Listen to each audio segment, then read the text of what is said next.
Olá, é um grande prazer a gente estar juntos aqui nesse programa para tomar o cafezinho, o nosso café e fé.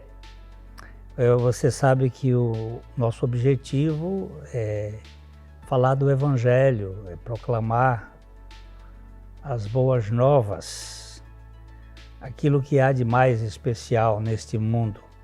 Tudo aqui é muito passageiro, tudo passa, mas a palavra de Deus, ela permanece para sempre. E os links estarão aí na sua TV e nós contamos mesmo com a sua participação, com o seu coração nesta obra aqui, orando por ela, para que esse programa alcance vidas. Também você pode compartilhar para que outros ouçam o Evangelho e, se for possível, contribuir para que nós possamos nos manter. Nós vamos para um pequeno intervalo e já estamos voltando.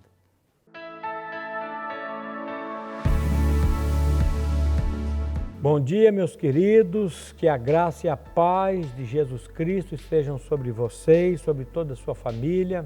Hoje, na nossa meditação, eu quero ler um texto que se encontra em 1 Pedro, capítulo 2, versículo 24. A palavra de Deus nos diz assim: carregando Ele mesmo em seu corpo sobre o madeiro os nossos pecados, para que, mortos para os pecados, vivamos para a justiça. Pelas suas chagas fostes sarados, porque estáveis desgarrados como ovelhas. Agora, porém, vos convertestes ao bispo, ao pastor e bispo da vossa alma. Preste atenção no que o apóstolo Pedro, inspirado pelo Espírito Santo de Deus, está nos dizendo aqui. Quando ele está dizendo aqui, carregando ele mesmo em seu corpo sobre o madeiro, os nossos pecados, ele está falando aqui da obra de Cristo, ele está falando aqui da síntese do Evangelho. O que é Evangelho? Evangelho é tudo que Deus fez por nós na pessoa do seu Filho. Evangelho é a obra redentora de Cristo Jesus em nosso favor. Evangelho é a boa notícia que Cristo morreu e ressuscitou. Só que quando ele morreu lá naquela cruz, Pedro está nos mostrando aqui que ele levou, carregando ele mesmo. Eu fico impressionado com essa expressão, carregando ele mesmo. Deus não mandou um anjo, Deus não mandou um arcanjo, Deus não mandou um querubim.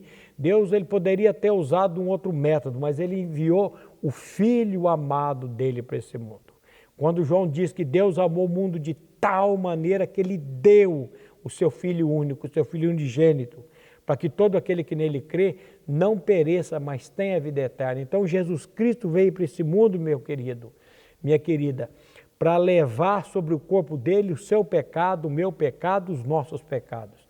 João Batista, quando batizava as pessoas nas águas, quando João Batista avista Jesus, ele olha para Jesus, ele aponta para Jesus e ele diz lá em João 29, eis o Cordeiro de Deus que tira o pecado do mundo. Quando Pedro, o apóstolo, está dizendo, carregando, levando ele mesmo em seu corpo sobre o madeiro os nossos pecados. Quando Cristo morreu lá naquela cruz, ele fez uma obra de levar sobre si os nossos pecados. Quero que você leia na sua casa depois o capítulo 53 de Isaías. O profeta Isaías foi escrito aproximadamente uns 430, 450 anos antes da vinda de Cristo. E ali o profeta Isaías já está falando do Cristo que viria, que ele ia levar sobre si nossas dores, nossas enfermidades, as nossas doenças, porque além dele levar o nosso velho homem no corpo dele, a nossa velha natureza de pecado, ele levou também nossas dores, nossas enfermidades e as nossas doenças. Nós vamos tomar posse daquilo que Cristo fez por nós. Eu queria que você prestasse atenção nesse texto, queria que você confessasse esse texto e cresce no que a palavra de Deus está dizendo, que Cristo lá naquela cruz, Ele levou no seu corpo santo sobre o madeiro os nossos pecados. A palavra de Deus diz que aquele que não conheceu o pecado, Ele foi feito pecado por nós para que nele fôssemos feitos justiça de Deus. Glória a Deus por Cristo, glória a Deus pela obra que Ele fez por nós na cruz do Calvário. Fique agora com o pastor Glênio, com a palavra, e até o próximo programa, se o Senhor assim permitir. Graça e paz.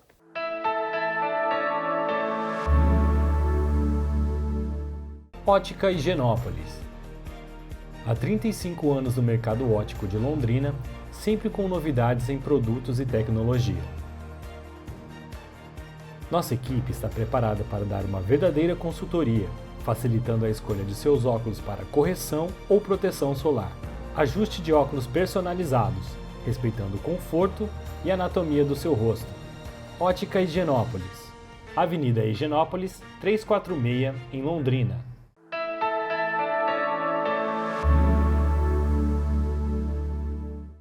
Vamos nos colocar diante de Deus, vamos orar.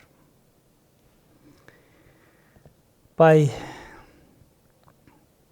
não permita que nós sejamos simplesmente atores, mas que nós reflitamos a Tua glória.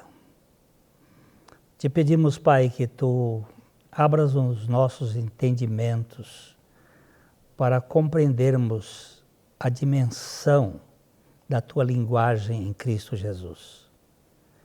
Nós pedimos também por essas pessoas que estão ouvindo, para que elas realmente recebam toda a revelação do Teu Espírito Santo e que as suas vidas e famílias sejam tratadas por esta graça que nós não temos condições de explicar.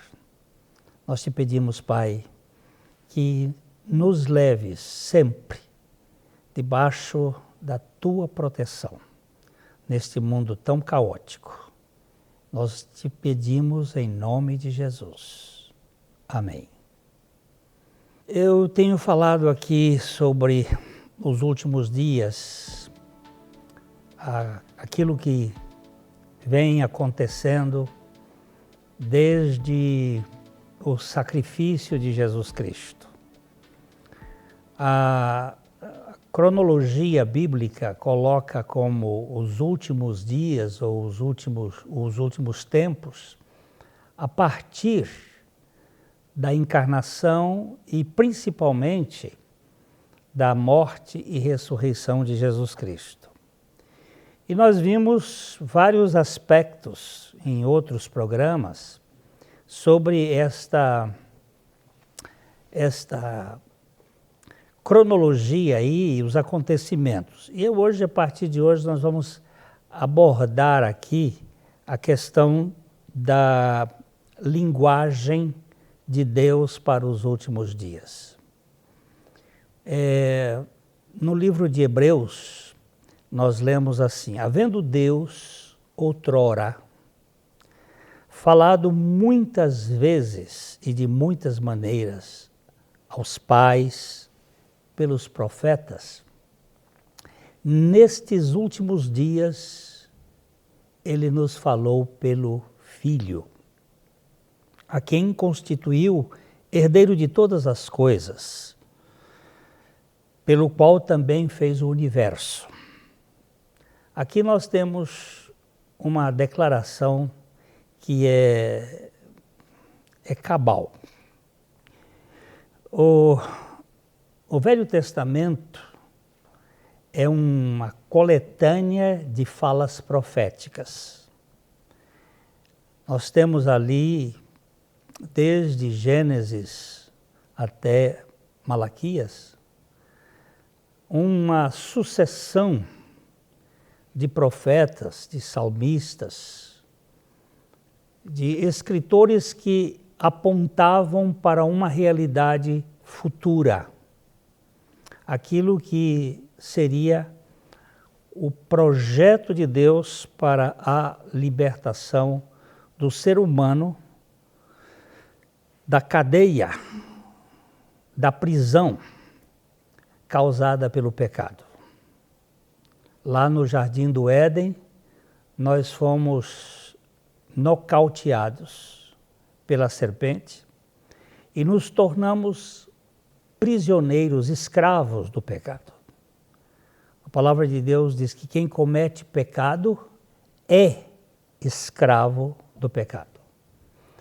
E o projeto de Deus para a humanidade foi apresentado quando o Senhor Deus falava com a serpente, isto é, com a entidade maligna. Porém, inimizade entre ti, serpente, e a mulher, entre a tua descendência, isto é, a descendência da serpente, e o seu descendente, o descendente da mulher. Tu lhe ferirás o calcanhar, mas ele vai esmagar a tua cabeça. Então, aqui tem aquilo que os estudiosos da Bíblia chamam de proto-evangelho, ou seja, a primeira vez ou a primeira noção que nós temos do evangelho, da boa notícia, que da semente da mulher haveria alguém que desmancharia este projeto maligno que existe no mundo.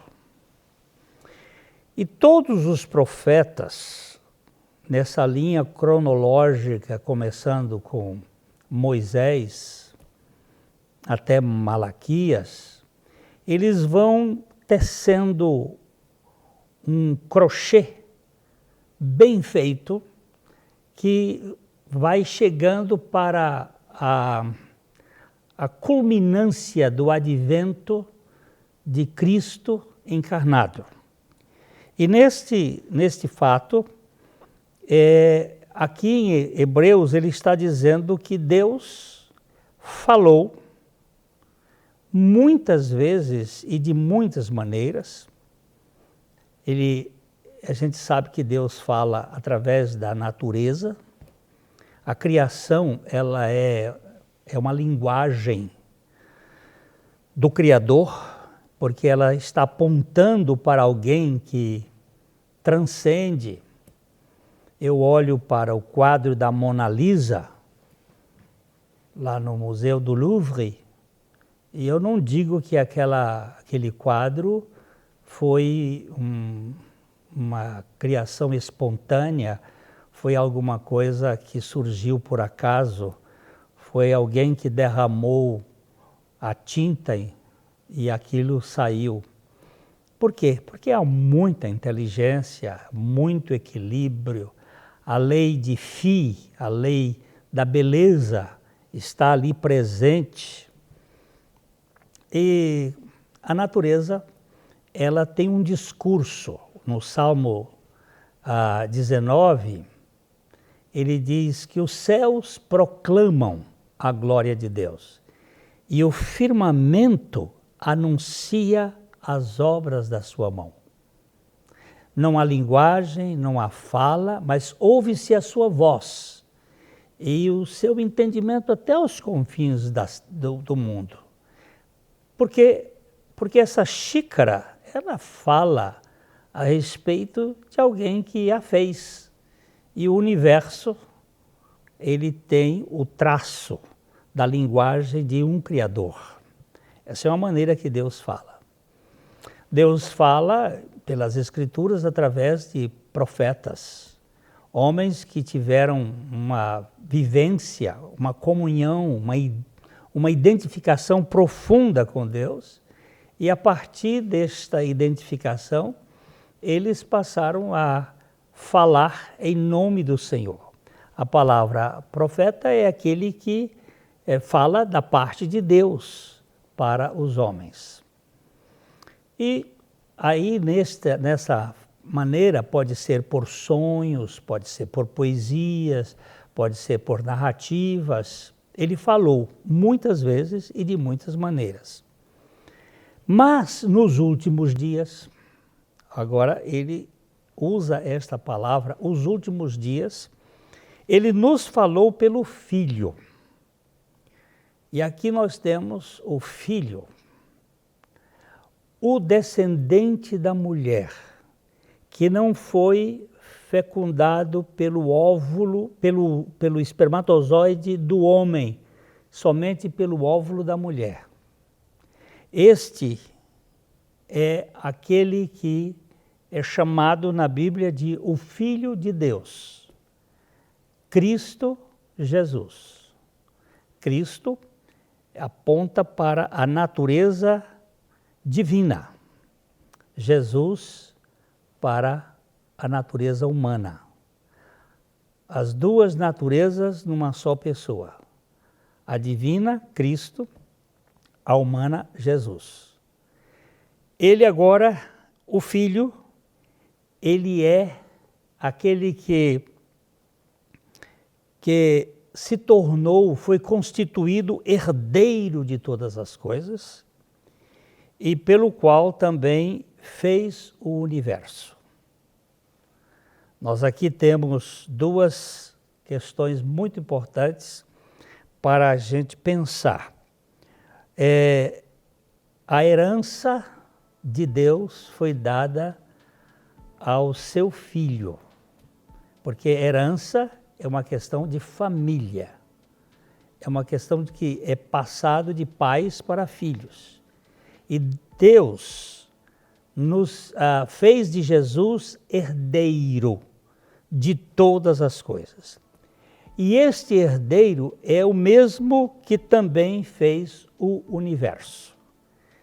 Isto aqui carece de maiores comentários. Nós vamos dar uma paradinha e já a gente volta para comentar sobre esses dois pontos.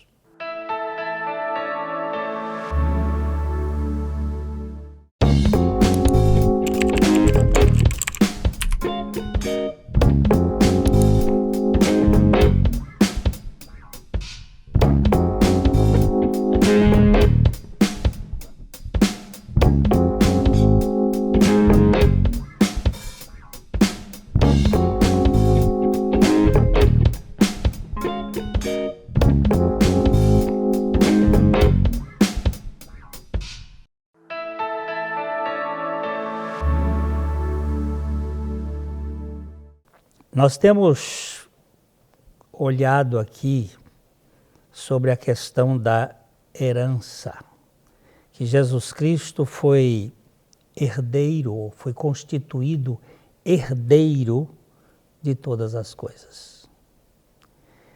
E esta herança, ela é compartilhada com aqueles que são de Jesus. O apóstolo Paulo, quando escreveu a carta aos Romanos, ele diz o seguinte: ora, se somos filhos, somos também herdeiros, herdeiros de Deus e co-herdeiros com Cristo. Se com Ele sofremos, também com Ele seremos glorificados. Neste ponto eu quero chamar a sua atenção. Deus, o Pai, o Filho e o Espírito Santo, a Trindade divina, nos criou e nós nos tornamos criaturas divinas. Com o pecado, essas criaturas caíram e se tornaram fugitivas de Deus. Lá no Jardim do Éden nós vemos exatamente isto. No momento em que os nossos pais pecaram, eles passaram a se esconder, a sair, buscar outro lugar que não fosse a presença de Deus. E a partir daí a raça humana é uma raça de desertores. criaturas caídas desertando do Criador. Mas o Pai, no projeto dele, como nós falamos, através do Filho, ele quer nos fazer filhos, não simplesmente criaturas. A gente muitas vezes ouve, é muito comum dizendo, toda gente é filha de Deus, mas isso não é verdade. Toda gente, todos nós somos criaturas de Deus. Mas para sermos filhos, precisamos passar pelo crivo da obra do seu Filho. A própria palavra diz que Jesus veio para o que era seu, ali parece que está se referindo realmente ao povo judeu, mas os seus não receberam, mas a todos quantos o receberam, deu-lhes o poder de serem feitos filhos de Deus, a saber, os que creem no seu nome, os quais não nasceram do sangue, nem da vontade da carne, nem da vontade do varão, mas de Deus. Então, o projeto de Deus é nos fazer filhos. E se somos filhos, somos também herdeiros. Herdeiros de Deus e co-herdeiros com Cristo. Se com ele sofremos, também com ele seremos glorificados. Ora, o que é essa linguagem do Filho? É a linguagem final e conclusiva de Deus para os últimos dias, para os últimos tempos. Transformar criaturas humanas caídas em membros da família de Deus, filhos por adoção, tornando-se filhos legítimos pela identificação com o Espírito Santo. Ele nos adotou para que nós nos tornássemos filhos. E há uma palavra aqui interessante. Herdeiros de Deus e co-herdeiros com Cristo. Eu não sei se você já observou a palavra co-herdeiro. Eu já falei isso em outros programas passados, que o herdeiro, ele herda uma parte. Vamos dizer assim, numa família tem 5 filhos e os pais morrem, os filhos passam a herdar, cada um deles, 1/5 da herança. Mas se eles forem não só herdeiros, mas co-herdeiros, significa que a herança de um é a herança do outro. Todos são donos daquelas propriedades. E aqui, em Cristo Jesus, Deus nos fez. Jesus é o herdeiro de todas as coisas. E nós somos co-herdeiros com Ele. Por isso que Paulo vai nos dizer em Coríntios, que assim, tudo é vosso, e vós de Cristo, e Cristo de Deus. Essa coerência é uma coisa muito importante. Jesus Cristo se tornou o herdeiro de todas as coisas e compartilhou conosco toda essa realidade. É por isso que Paulo vai dizer assim, se com ele sofremos, também com ele seremos glorificados. Há uma característica aqui chamando a atenção nossa, que a vida cristã não é uma vida de convescote, não é uma vida de piquenique. Nós estamos num mundo caído e num mundo agressivo. E nós temos aqui uma luta de sofrimento, mas também teremos uma glória que há de ser revelada. O apóstolo Paulo diz que não há de se comparar esse sofrimento do mundo presente com a glória que há de se manifestar futuramente. Agora, ele é o herdeiro de Deus, não é? E também ele é o Criador de todas as coisas. Isto é uma coisa que nós precisamos, todas as coisas todo o universo foi criado por Ele, pelo qual também fez o universo. Eu sei que nós estamos vivendo numa cultura em que se nega a criação do universo por Deus. Mas é bom a gente pensar que essa proposta, essa teoria, ela não tem uma sustentabilidade científica. Assim como eu posso dizer que o criacionismo não pode ser tido como científico, também o Big Bang não pode ser considerado como científico, porque não pode ser comprovado. Mas segundo a Bíblia, aqui nós falamos pela palavra, que Ele é o Criador do universo. Todas as coisas foram feitas por Ele. Alguns anos atrás, uma cientista americana, ela começou a estudar a mitocôndria da célula e ela descobriu uma coisa interessante que foi chamada de Eva mitocondrial, que mostra que o ser humano não tem mais do que 6.000 anos na Terra. Isto é ridículo para quem tem uma mente voltada para a chamada ciência especulativa, mas é um fato que não pode ser desfeito ou desconsiderado. Bem assim como o cromossomo Y.